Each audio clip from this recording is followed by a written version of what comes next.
All right, welcome back to Slam Shenanigans. This will be part 2 of the Lofty Goals video. I actually just posted part 1 this morning. It's Sunday, October 5th. Had to break the video up into 2 parts because, yeah, the first one got pretty long. You can hear my wife in the background. She's down on the wood yard using her brand new MS 261. That's the saw I talked about in the first video. She's down there busting butt, cutting and splitting, starting to split. So today, this afternoon, I just watched Denver win. Go Denver.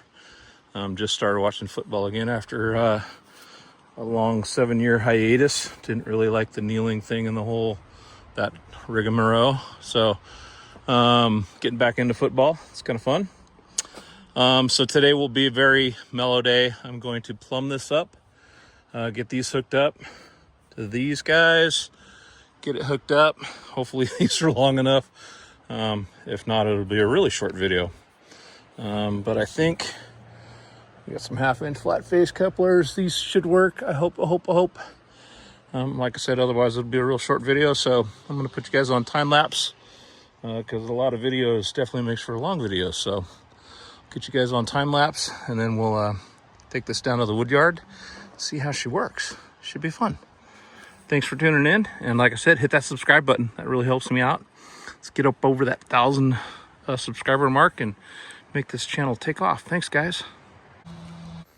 All right, so here I just start plumbing this thing. So I'm kind of pulling apart the plumbing that they provide, and checking out what I got and what they provided, hooking it up to the 2 lines here. So I got a 50-50 chance of hooking it the way I want it and making the controls work on my joystick the way I want. And really the only difference is which way the thumb controls and the buttons work in terms of which way the slide goes in terms of being intuitive.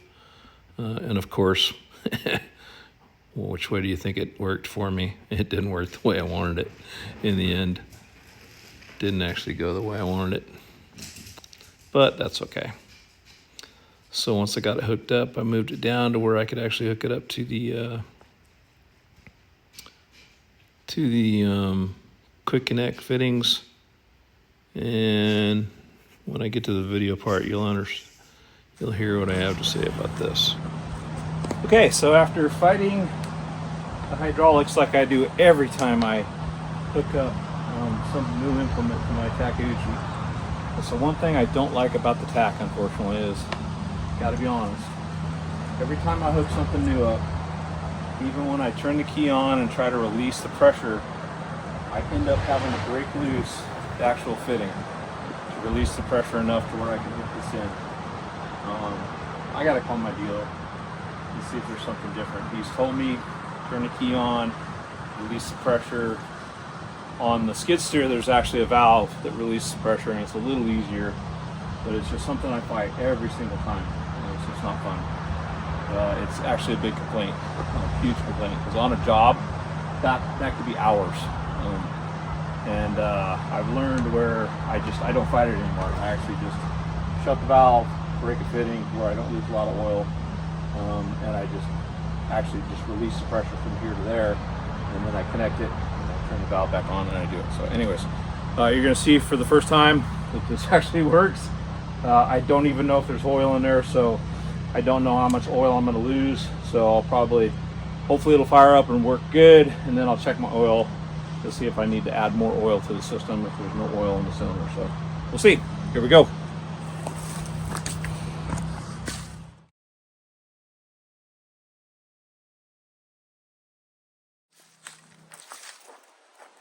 Okay, so everything looks to be working good. I got this filament. I got my done good, so I'm going to check the oil and hydraulic system. I'm going to load my chainsaw up, and then I'm going to go down and try to test this thing out. I've never used it before, so I watched Mike Morgan and some other of the actual split fire videos, so we'll see what happens. I'm kind of excited. This should be fun. Again, it's Sunday. I worked a long day yesterday, so I'm not going to do a whole lot. My wife always picks her Sunday. She likes to work, so I'll let her do her stuff, but I'm going to do a little bit of testing out, and then we'll see how it goes.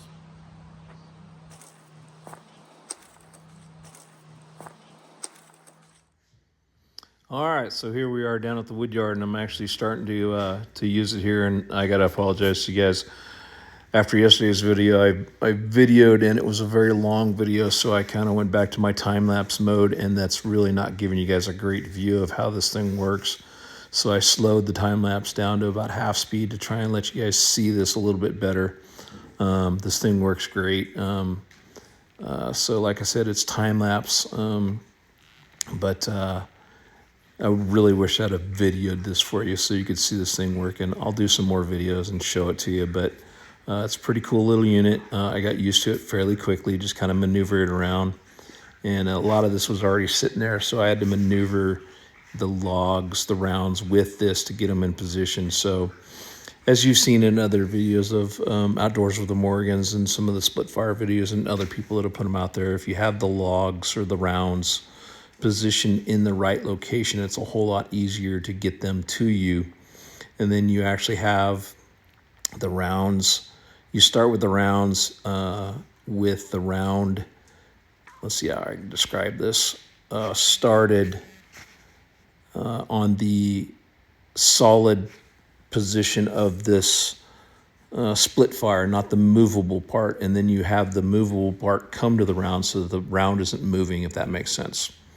So I know this thing's moving fast, but that way the round doesn't move, and then you kind of pinch it, and then you move it to wherever you're going to end up dropping it. And for me, it's closer to the splitter where my wife's working, and she's really stubborn, so she doesn't want it in really small chunks. I'm really literally just splitting this once.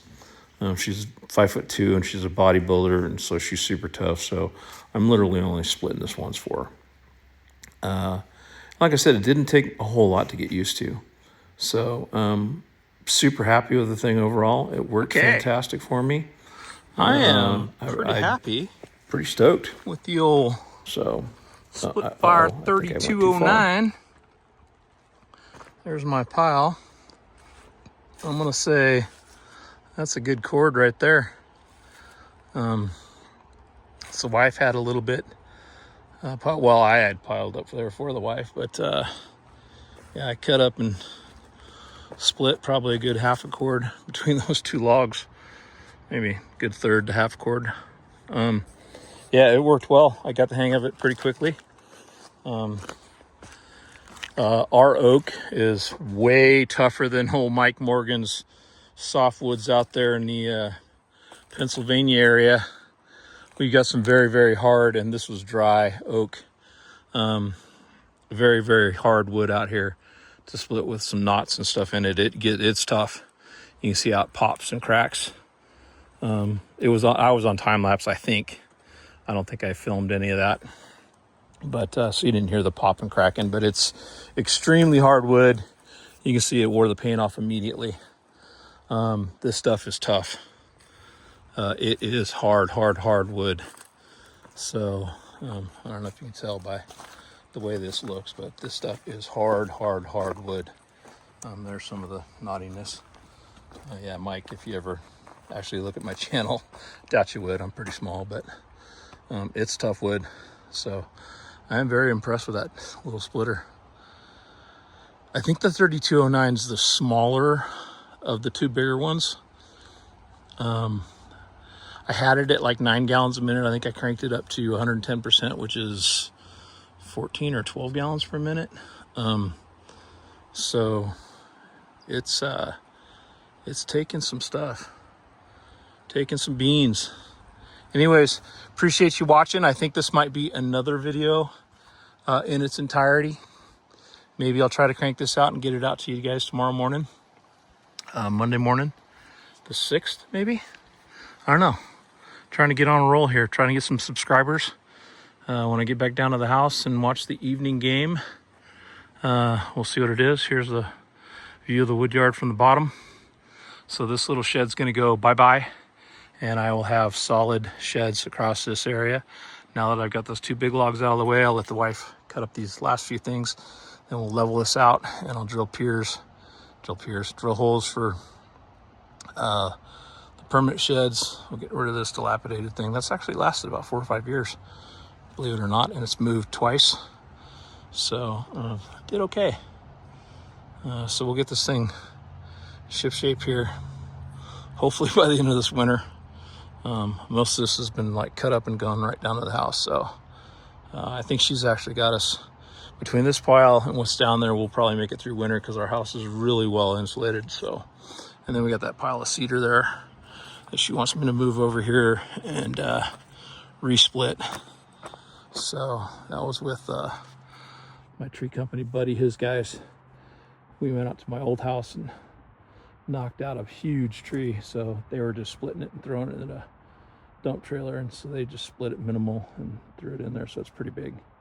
So anyways, thank you for watching. If you like this content, please hit that subscribe button. It really helps me out. Appreciate you guys watching, and we'll see you on the next one. Thank you.